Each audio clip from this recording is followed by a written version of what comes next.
Hi, Muchismo Eugene. Welcome to another video from Exit Strategy. Please like, subscribe, share the video, give a thumbs up if you found it helpful. Pass it on if you believe someone else would benefit from it. I would appreciate that. Well, you're a matter of fact. That's the reason why narcissists are mad. For many other reasons, but that is one big reason. You're matter of fact in what you do, what you say, how you move, how you exist. This goes contrary to what they believe about themselves or they imagine about themselves. They think they are the cream of the crop, the apple of the eye, the cherry on top. Well, if that was the case, why are they seeking you out so vehemently? Why are they seeking you out so exhaustively? Why? Because they need to bring you down to their level. Now, we know this, but it's important for you to capture this and consistently stay mindful of this. I got thinking and I wanted to talk about this in this video. Empaths, chosen ones, you have an air about yourself. You have a certain aura about yourself. When you walk in a room, you change the atmosphere, you shift the whole dynamics of that room. As I've said in times past, you don't have to open your mouth. Everyone else goes through that same door. But when you walk through that door, you create an unrest. An unrest that is way beyond just uncomfortable or uneasy.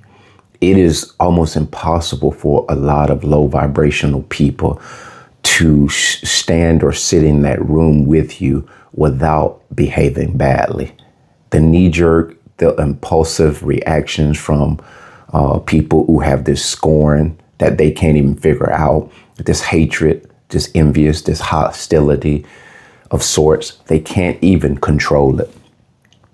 And they lack impulse control anyway, narcissists do. When you show up, it even further accelerates this uneasiness in them.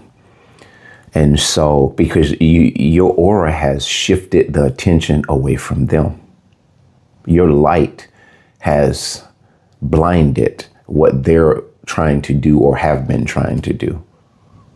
You showing up trumps everything that they have going on in their life, inside of them and outwardly. And so I got thinking, you're matter of fact. Myself, I can speak matter of factly. I've been told in times past, many times throughout my life, here and there, that, you know, you're a handsome guy. And what you will find, women and men empaths, you've been complimented many times in your life in a very nonchalant way by people God has put in your path to compliment you. And you know why they were put in your path to compliment you? To keep you mindful of this matter of fact, specific thing or things or attributes about you. Not that you needed a boost of confidence to get you over the hump. It was to basically keep you on that straight path of knowing your direction, knowing the strength that you possess, the attributes that you have, which being handsome or beautiful is not really, it can be a strength in the world concept, but God doesn't look, he's not a respecter of person. So don't get that twisted. What I'm trying to capture here in this video is you've been given those compliments. And what you were able to do is accept them and move in your authenticity continually. It didn't cause you to get the big head. They didn't gas you up. It did inspire you to keep taking care of yourself, to keep staying consistent, not do a lot of what you saw other people were doing to manufacture the way you look or to alter your looks or behaviors. Nothing against people who want to do that, but I'm talking about empaths. And when I say nothing is wrong, to each his own, that's their choice. Free will is a beautiful thing, but we're focusing specifically on you as empaths and chosen ones. You have been given these compliments. You have been given these remarks of your strength.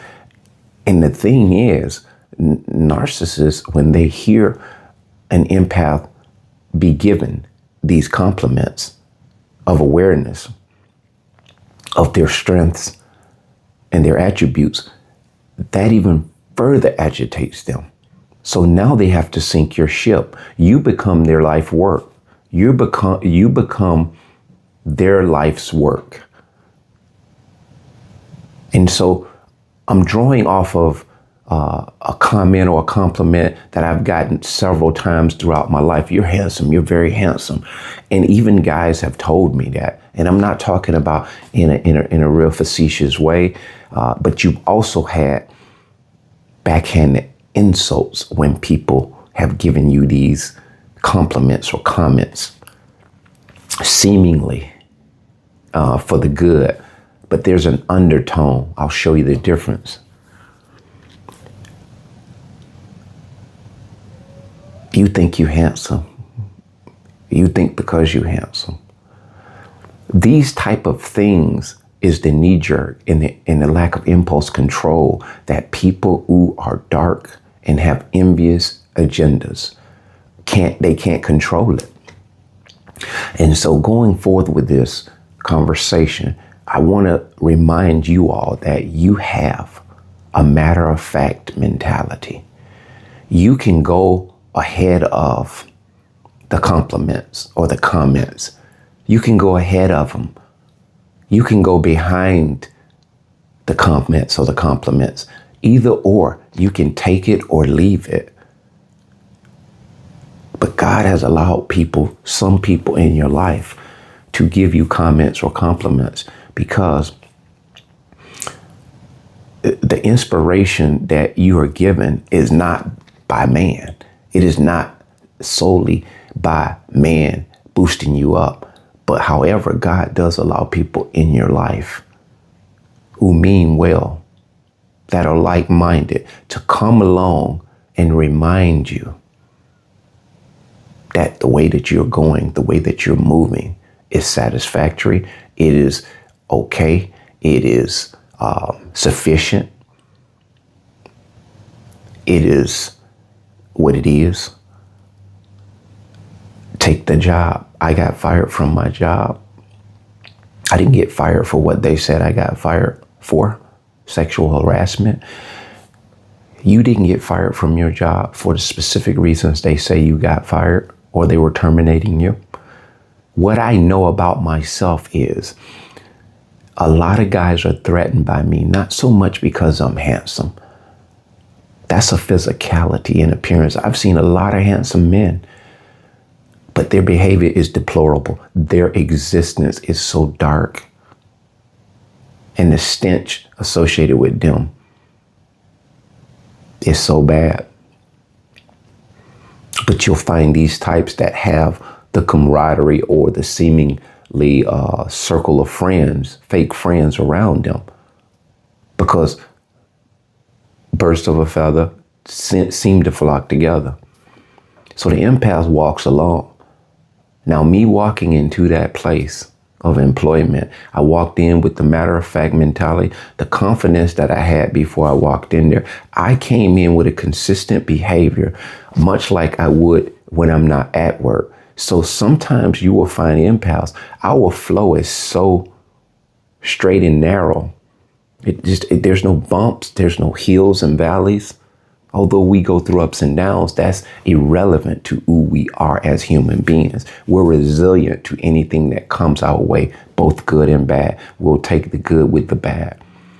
And so when I walk in that place, just as I have in my whole life walked around in life, seeking and searching out who I am in this world by way of observations, introspecting, and just being very analytic and critical of thinking about the things that I've done, the experiences that I've experienced.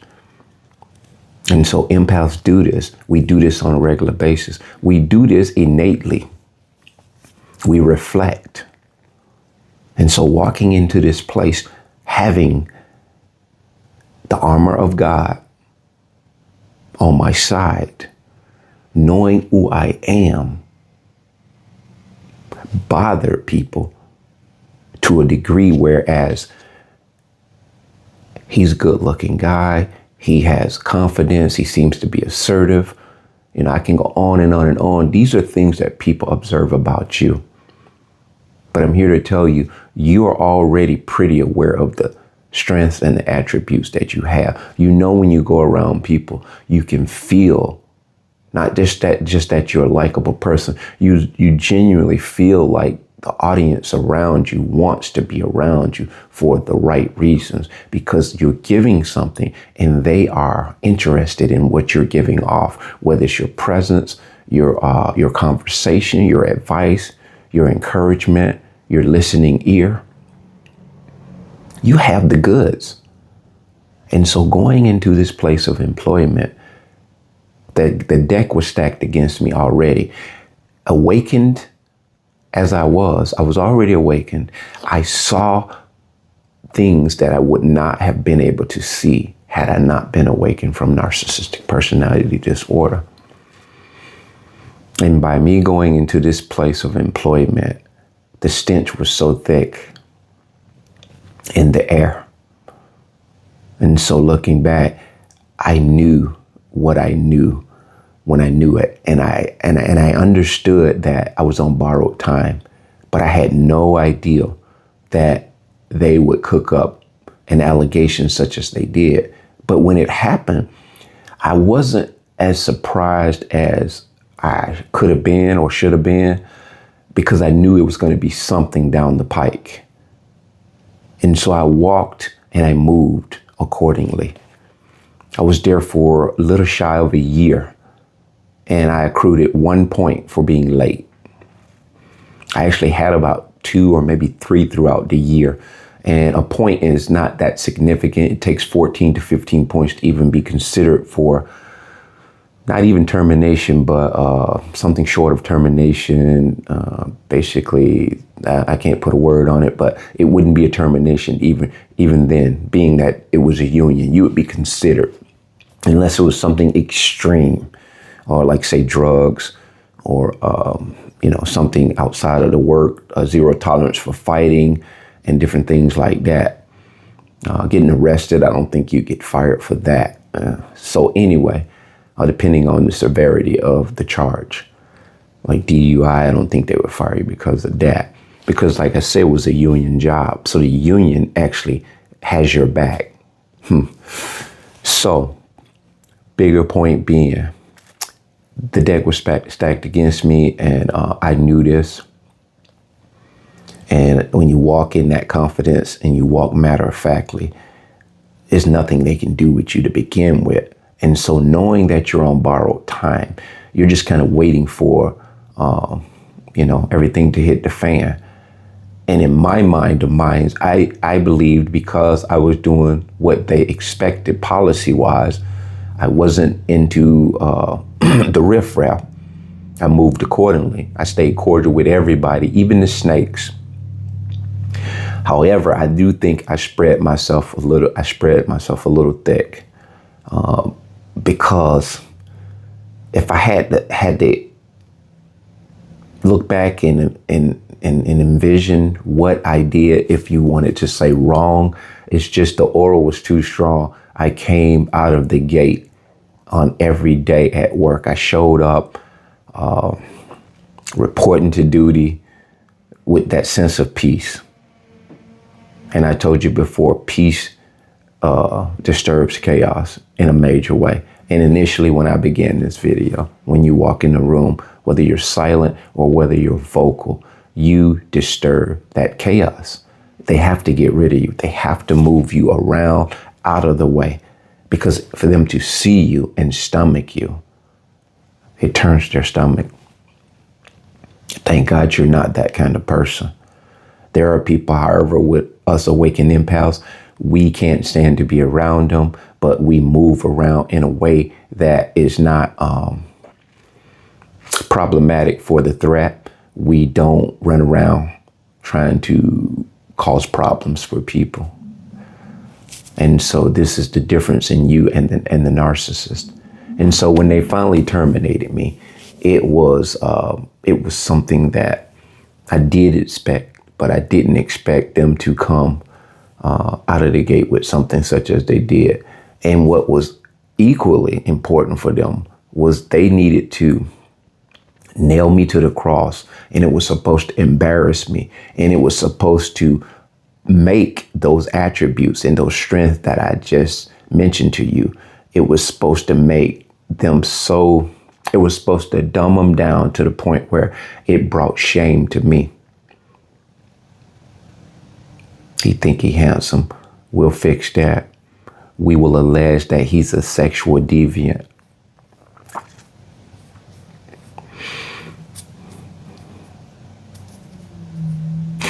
I'm a sexual person, as every human being is. Sexual deviant, they will always give you their attributes. And when I mean sexual, who isn't?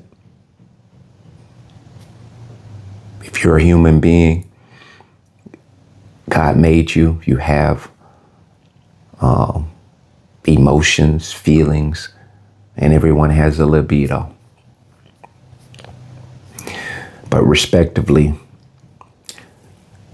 when you go to the workplace, there's not many people I know, not any people that I know, that are overtly deviant at the workplace. Although the narcissist is, you just don't give a damn to know how deviant they are. All it is a transfer of their attributes. And that was what this thing was supposed to have done.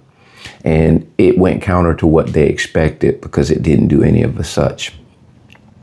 I speak about this because I want you guys to know that I understand you too, if you've been alleged these things, which I know a lot of people have. I've talked to one or two people that have been let go from jobs for similar things, with no evidence, no witnesses to account for the allegations. They set you up with people. They use people that they believe that are pliable to fulfill their agendas. And this is just not sexual harassments or allegations. They can allege you stole things. They can allege you are, you're not working up to your potential. Most of the excuses they use or allegations that they come up with are just so frivolous. They go so counter against your character until it just doesn't make any logical sense. But you're dealing in a society that logics don't have to matter. When the lie is told, it doesn't really take a lot to convince most people. You know, when we hear things on social media, we we gravitate to them, we grab onto them. And most of us don't fact check. It's secondhand information. It's hearsay. But that is the world that we live in. Facts don't have to be vetted. Falsehoods don't have to be vetted. But a lot of times facts, you have a hard way to go when you have facts. When you have facts, facts are always being dismissed. Like looking at your character as a human being, most people are not able to think like, that guy didn't do that. I know he didn't say this. I know they're setting him up. And a lot of them do know you're being set up. And a lot of them won't say anything because they are a part of the problem. I've mentioned before, some people are just better off being comfortable in their little place, their little cubicle. They won't stand up for you. They'll eat with you. They will converse with you. They will act as though they're your besties. But when everything hits the fan, you find out the caliber of man or woman that you're dealing with. So in this world, you only have you to rely on and believe in And the attributes that you have as an awakened empath are stellar. They're bigger than anything that you could ever imagine. And because of that, you are a threat. And so because you're matter of fact, the narcissist really cannot stand you. So realize this, continue to understand that every time things don't go the way that you think they should have, there's an illogical reason to the madness. That being said, bless.